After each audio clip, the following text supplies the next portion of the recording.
Bueno, empezaré con la presentación. Mi nombre es Joshua Naim Juárez Campos. Mi número de cuenta es 316012874. El nombre del reto es Elabora un video. En este caso es el video 1, que tiene por tema concepto, extensión, alcance y oportunidad de los procedimientos de auditoría. El nombre de la asignatura es Fundamentos de Auditoría, la cual pertenece a la licenciatura en Contaduría. Y el nombre del profesor es Argenis Iván Mejía Chavarría. Empezaremos hablando sobre el concepto de los procedimientos de auditoría. Y tenemos como definición que son el grupo de técnicas de investigación aplicables a una partida o a un conjunto de hechos y situaciones que se relacionan con los estados financieros sujetos a evaluación, por medio de los cuales el contador público obtiene las bases para fundamentar su opinión. Y tienen por objetivo emitir una opinión sustentada, objetiva y profesional sobre los estados financieros, con base en la implementación de las diversas técnicas de evaluación, de las cuales hablaremos más adelante. El alcance de los procedimientos de auditoría se refiere a la relación de las transacciones examinadas respecto del total que forman el universo. En este caso, recordemos que el universo se refiere a todas las partidas, transacciones y elementos que integran la contabilidad de la organización. Cuando existen muchas operaciones o partidas individuales dentro de la organización que se repiten o realizan de manera frecuente, no nos es posible examinar todas, por lo que se deberá proceder a tomar muestras parciales de las partidas individuales, y a dichas muestras se les conocerá como pruebas selectivas. Para llevar a cabo esto, se deberá realizar un muestreo estadístico. Dicho muestreo se integra por el universo, que como ya lo había mencionado, es el total de las partidas contables y elementos que integran la contabilidad. También se integra por una población, que es el grupo de elementos del universo, y por una muestra, que es el conjunto de elementos seleccionados de la población para su evaluación. El muestreo estadístico contiene 3 etapas. La primera es el diseño, en la cual, como su nombre le indica, diseñamos la metodología a utilizar, cómo seleccionaremos los elementos del universo y cómo tomaremos las muestras. La segunda etapa es la selección, en donde seleccionaremos los elementos de la población. Y por último tenemos la evaluación, en la cual aplicaremos las diversas técnicas y procedimientos que utilizaremos para llevar a cabo nuestro trabajo. Y bueno, ¿qué es la oportunidad de los procedimientos de auditoría? La oportunidad la podemos definir como la etapa en donde los procedimientos de auditoría se van a aplicar. Dichas etapas son la preliminar, la cual corresponde a un periodo previo del cierre del ejercicio. También tenemos la etapa intermedia, la cual se lleva a cabo durante el cierre del ejercicio, o en una etapa final, que esta sería después del cierre del ejercicio. La oportunidad se aplicará dependiendo qué utilidad se le quiera dar al procedimiento de auditoría, y se debe de tomar en cuenta que la oportunidad en que se aplica un procedimiento determina la conclusión u observación que se puede obtener para el análisis al final de la evaluación realizada. La naturaleza de los diferentes sistemas de organización, control, contabilidad y en general los detalles de operación de las organizaciones nos hace imposible establecer sistemas rígidos de prueba para la evaluación de los estados financieros. Debido a esto se deberá aplicar un criterio profesional y se deberá decidir cuál técnica o procedimiento de auditoría o conjunto de ambos es la más apta y adecuada, que se deberá aplicar en cada caso para obtener la certeza que fundamente su opinión objetiva y profesional. Ahora hablaremos un poco sobre las técnicas de auditoría que se pueden utilizar en conjunto con los procedimientos de auditoría. Y bueno, las técnicas son estos métodos prácticos de investigación y prueba que los auditores utilizan para analizar la información de una empresa, comprobar que todo lo reflejado en las partidas o el registro de los estados financieros sea correcto. Las técnicas que existen son la inspección, la cual consiste en examinar registros o documentos, ya sean internos o externos, así como también revisar físicamente los activos de la entidad. Y bueno, todo esto proporciona evidencia de auditoría con diferentes grados de fiabilidad, dependiendo de la naturaleza y la fuente de aquellos. Y en el caso de registros y documentos internos, de la eficacia de los controles sobre su elaboración. Al inspeccionar la evidencia documental, podemos encontrar 3 tipos de información. El primer tipo es la documentación por y en posesión de terceros. El segundo, la documentación creada por terceros y en posesión de la entidad. Y por último, tenemos la documentación creada por y en posesión de la entidad. La segunda técnica es la observación. Esta consiste en estar presente mientras otra u otras personas realizan una actividad, proceso o procedimiento para poder verificar su ejecución visualmente. Este tipo de técnicas tiene dos principales limitantes.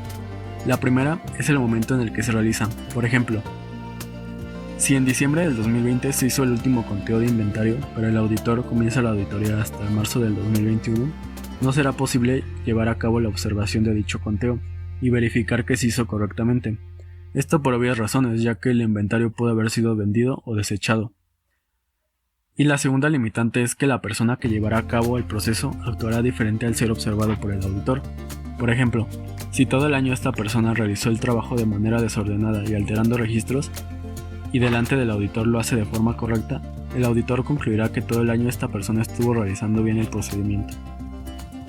La tercera técnica que tenemos es la confirmación externa.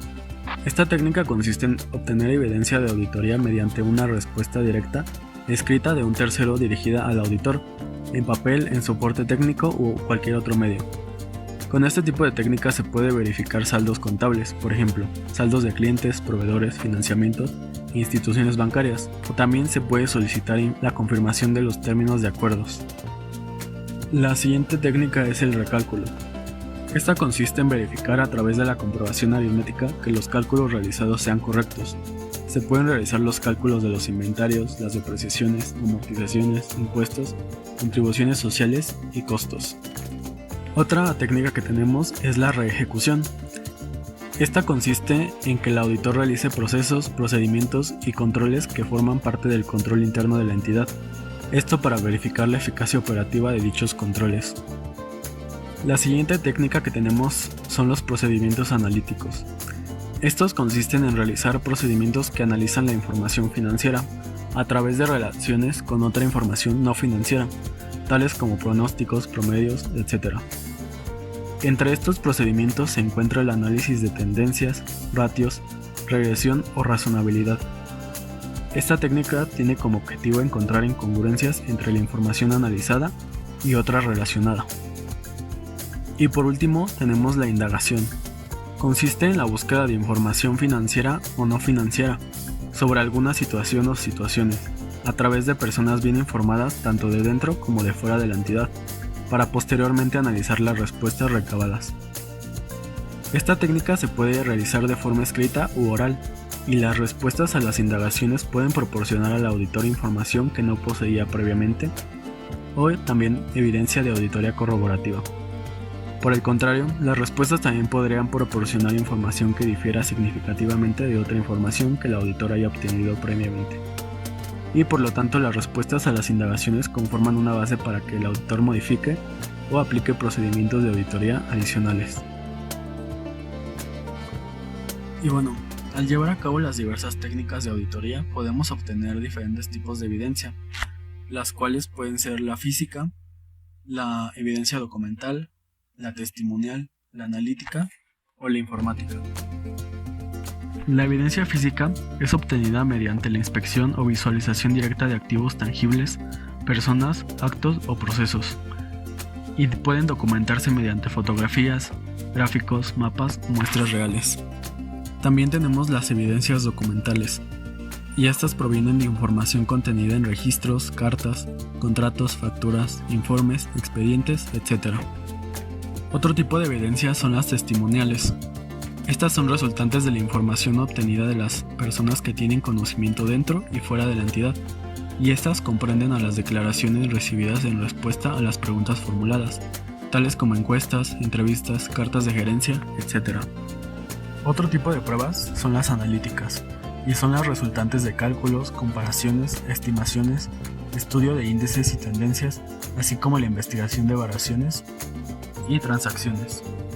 Y por último tenemos las informáticas, las cuales son contenidas en soportes electrónicos e informáticos, así como los elementos lógicos, programas y aplicaciones utilizados por el ente auditado. A lo largo del procedimiento de auditoría debemos de realizar acentos de ajuste en caso de requerirlo. Estos deben tener explicaciones suficientemente extensas y detalladas para que cualquier persona que no esté familiarizada con las transacciones a que se refieren puedan comprenderlos. Por ejemplo, si escribimos Para ajustar cargo de la empresa X, así solo, no se entenderá a cuál cargo nos referimos. En cambio, si escribimos para ajustar cargo por un ventilador eléctrico según factura de la empresa X del 10 de agosto del 2021, comprobante 861, se entenderá mejor y esto hará posible que, si el cliente pide el comprobante clasificado incorrectamente, se pueda encontrar con facilidad, ya sea que se haya archivado por orden alfabético o numérico. También otro documento que elaboraremos a lo largo de la auditoría serán los papeles de trabajo. Estos son el conjunto de cédulas y documentación fidedigna que contienen los datos e información obtenidos por el auditor en su evaluación, así como la descripción de las pruebas realizadas y los resultados de las mismas sobre los cuales sustenta la opinión que emite al suscribir su informe. El objetivo de estos papeles es ayudar al auditor a garantizar en forma adecuada que una auditoría se hizo de acuerdo a las normas de auditoría generalmente aceptadas, al igual que facilitar la preparación del informe, comprobar y explicar a detalle las opiniones y conclusiones resumidas en dicho informe, proporcionar información para la preparación de declaraciones tributarias para los organismos de control y vigilancia del Estado, coordinar y organizar todas las fases del trabajo, proveer un registro histórico permanente de la información examinada y los procedimientos de auditoría aplicados, servir de guía en revisiones subsecuentes y cumplir con las disposiciones legales.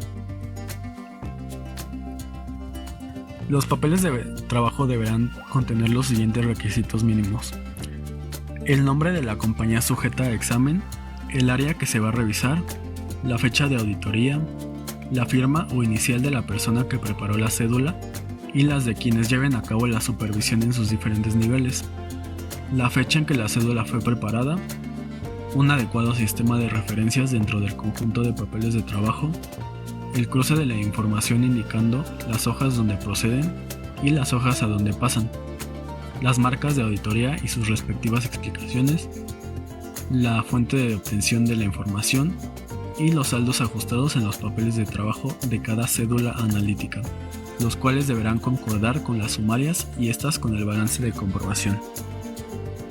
Los papeles de trabajo no están limitados a información cuantitativa, por lo tanto, se deben incluir en ellos notas y explicaciones que registren en forma completa el trabajo efectuado por el contador público, las razones que le asistieron para seguir ciertos procedimientos y omitir otros, su opinión respecto a la calidad de la información examinada, lo razonable de los controles internos en vigor y la competencia de las personas responsables de las operaciones o registros sujetos a revisión. Otra acción que se suele hacer dentro de los papeles de trabajo es escribir marcas de trabajo realizado. Estas marcas nos permiten transcribir de una manera práctica y de fácil lectura algunos trabajos repetitivos. Por ejemplo, la actividad de cotejar cifras que provienen de los registros auxiliares contra los auxiliares mismos. Se pueden dejar transcritas en los papeles de trabajo, anotando una marca cuyo significado fuera justamente el de haber verificado las cifras correspondientes contra el auxiliar repetitivo. Estas marcas son útiles debido a que facilitan, por un lado, la transcripción del trabajo que realiza el auditor y por otro lado, la interpretación de dicho trabajo por parte del supervisor. También, debido a que hay ciertos trabajos repetitivos, de manera constante se decide periódicamente establecer una marca estándar, es decir, una marca que signifique siempre lo mismo. Las formas de las marcas deben de ser lo más sencillas posibles, pero a la vez distintiva, de manera que no haya confusión entre las diferentes marcas que se usen en el trabajo. De igual forma, se pueden utilizar diferentes colores para escribirlas. Y bueno, ya para finalizar, como conclusión podemos decir que llevar a cabo estos procedimientos de auditoría de manera apropiada, al igual que elegir los elementos necesarios sujetos a análisis y las técnicas de auditoría apropiadas, nos permitirá obtener evidencia de auditoría razonable para alcanzar las conclusiones adecuadas. Al igual, debemos recordar que no existe como tal una clasificación de estos procedimientos, ya que está sujeta a la naturaleza de cada caso particular, y resulta prácticamente inconveniente clasificar los procedimientos, debido a que la experiencia y el criterio del contador deciden las técnicas que integran el procedimiento en cada uno de los casos en particular. También no debemos confundir las técnicas con los procedimientos de auditoría, ya que las técnicas son las herramientas de trabajo que utiliza el contador público para obtener la evidencia necesaria para integrar el procedimiento de auditoría, y los procedimientos son este conjunto y la combinación que se hace de esas herramientas para obtener las conclusiones de un estudio en particular. Y bueno, llevar a cabo todo lo anteriormente mencionado le permitirá a la entidad auditada implementar estrategias y medidas para lograr un control financiero más eficaz. También para prevenir fraudes y errores, para mejorar el uso de nuestros recursos, para identificar oportunidades financieras, ubicar debilidades y amenazas, reforzar la transparencia en los gastos, cumplir obligaciones legales, contables, fiscales y laborales, optimizar procesos y controles internos, y para generar mayor confianza con accionistas, instituciones bancarias y otras entidades.